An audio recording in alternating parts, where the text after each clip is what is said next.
nagluto ang anak ko ng, ano tawag ito, ging? Chicken mami. Ang sarap. Nilalagyan ko siya ng maraming chili powder. Ay, chili garlic.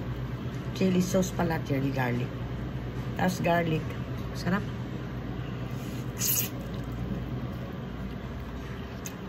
Kahapon kinain namin ramen, di ba? Order kami. Pero ito luto ng sarili ng anak ko yung ano. Ramen ang sarap. Masarap pa to.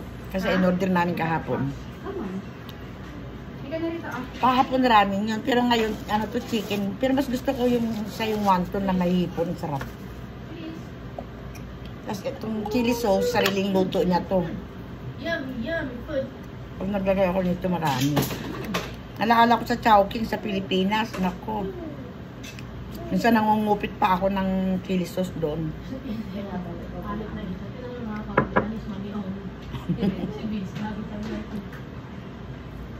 Kain tayo. Bunga. Laki ano, kasi sa bunganga ko to.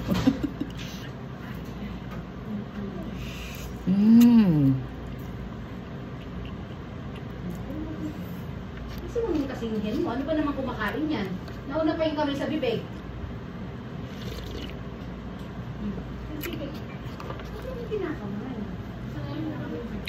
Masarap igupin ang sabaw sa mangkok mismo kasi malasahan mo. Pag kutsara, hindi ako mastihan eh. Sarap.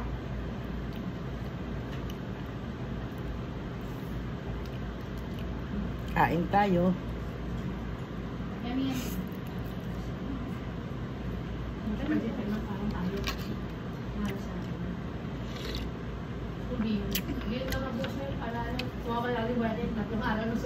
Ha? Bihod ka naman bukas para ano, tatlong araw na mahaba yung buhay natin. Thank you for watching and kindly follow for more of my videos.